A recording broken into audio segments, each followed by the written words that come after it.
In the quiet town of Maple Glen, Pennsylvania, life moved at a steady, predictable pace. The kind of place where neighbors waved from their porches, parents volunteered at school events, and crime rarely made the evening news. But all of that changed one spring afternoon when 34-year-old Tasha Reinhart was found murdered in her own home. The shock of her death would send tremors through the entire community, not just because of the brutality of the act, but because of who was ultimately tied to it. Tasha was the kind of woman people trusted.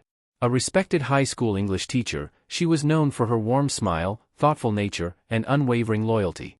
She mentored struggling students, volunteered at shelters, and co-managed a school grant program designed to fund creative classroom projects.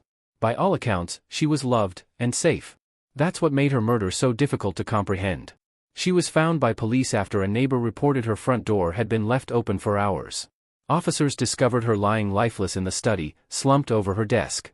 There were no signs of a break-in. Nothing had been stolen. Her car remained in the driveway, her wallet was untouched, and only one item appeared to be missing, her laptop. The single stab wound to her chest was precise. Clean. Almost clinical. Initial suspicion didn't point to anyone in particular.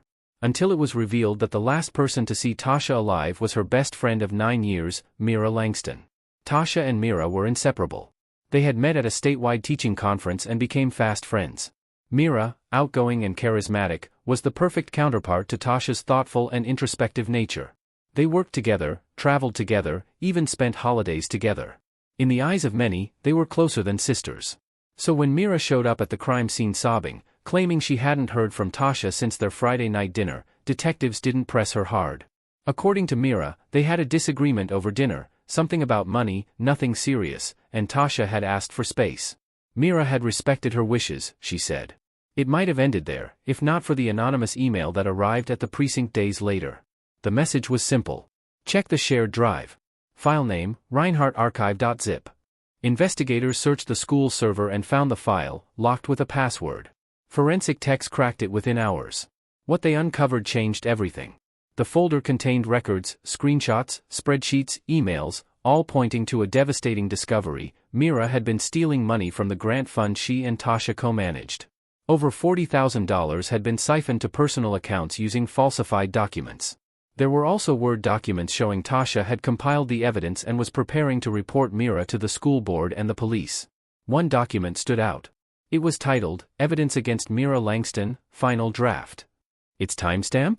Just 2 days before Tasha was killed. Mira was brought back in for questioning. She denied everything. Claimed Tasha had fabricated the evidence to hurt her. Said they'd had a falling out over jealousy and miscommunication. That Tasha had issues with abandonment and wasn't in a good place mentally. But the digital trail didn't lie. Mira had searched for how to permanently delete files from a shared server the night before the murder. And when Tasha's missing laptop was found days later in a drainage ditch near Mira's apartment complex, with Mira's fingerprints on the casing, suspicion turned to near certainty. The town was in disbelief. How could Mira, who had taught their kids, who had smiled in their holiday photos, do something so monstrous? The trial became the most publicized event in Maple Glen's history. The prosecution presented a solid case, motive, opportunity, digital forensics, and circumstantial evidence that tied Mira directly to the scene and the cover-up. The defense, however, played on the absence of physical evidence, no DNA at the crime scene, no witnesses, and no murder weapon found. After 4 long days of deliberation, the verdict stunned the courtroom. Mira Langston was found not guilty. Tasha's family was devastated. The town divided. Some believed Mira had gotten away with murder. Others, uncertain and confused, questioned whether the truth would ever be known. Mira left Maple Glen within weeks. She quit her job, deleted her social media accounts, and disappeared. But the story didn't end there. 2 years later, during routine roadwork near Mira's former apartment complex, construction workers found a small metal box buried under layers of concrete. Inside was a water-damaged phone, tightly wrapped in plastic and sealed with tape. The phone, after restoration, was found to belong to Tasha Reinhart. And it held secrets. Voice memos. Texts. Even a hidden folder of video recordings. In one voice memo, Tasha's voice shook as she recorded. If anything happens to me, it's Mira. I know she's been stealing. I have everything backed up, but if she finds out I'm going to the police, she'll do something. Please, don't believe what she says. The final video on the phone was timestamped just hours before her death. In it, Tasha speaks directly to the camera, whispering. I confronted her tonight. She said I'd ruin her life. I didn't want this, but I have to do the right thing. I just hope someone listens. The phone's GPS data placed Mira at Tasha's home at the exact time the murder occurred, contradicting her original statement. Just as the district attorney prepared to issue a new indictment, Mira vanished again. Her last known location was captured on a blurry airport surveillance camera, boarding a flight to Costa Rica. The address she provided at customs turned out to be fake. Her trail went cold. And now, the world is left with chilling questions. Where is Mira Langston? Will justice ever catch up with her? And what else might she be hiding? When Mira Langston disappeared after the damning discovery of Tasha Reinhart's hidden phone, law enforcement launched an international manhunt. The phone's contents, voice memos, GPS data, and confessions, placed Mira at the scene of the murder. This time, there would be no defense strong enough to protect her. Interpol issued a red notice. The FBI got involved. Mira's photo spread across borders, through embassies, airlines, and every major port of entry. She was smart, resourceful. During her years on the run, she changed identities, used fake passports, and made small, untraceable ATM withdrawals across Central and South America. Panama, Honduras, Belize. She kept a low profile, never staying in one place for long. She might have disappeared forever, if not for one mistake.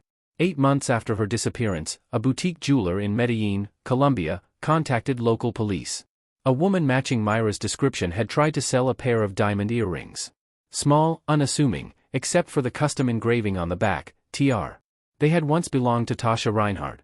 The jeweler, suspicious, searched a stolen items database and found the earrings listed. He contacted authorities. Colombian police tracked the woman, now using the name Samantha Keller, to a rented villa in the outskirts of the city.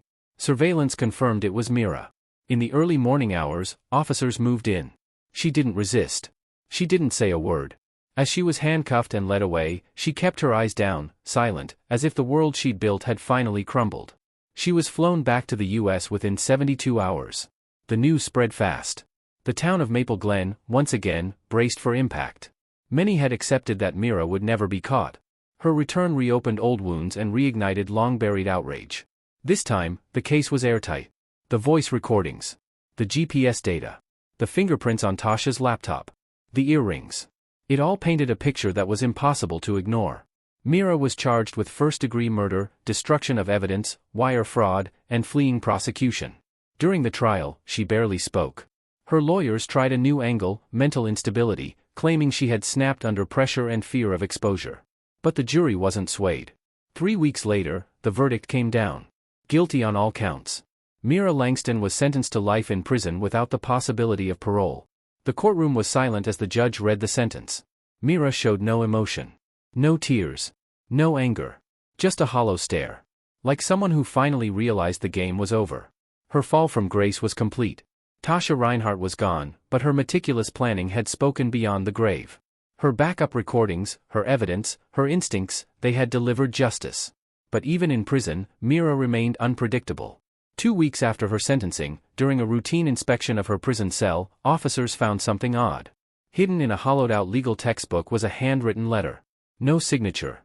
No return address. Just one line. There are still things you don't know. Dear viewers, if you enjoyed this video, don't forget to hit the subscribe button, like, share with your friends, and turn on the post notification bell so you'll be the first to know whenever we upload a new video. Thank you for watching.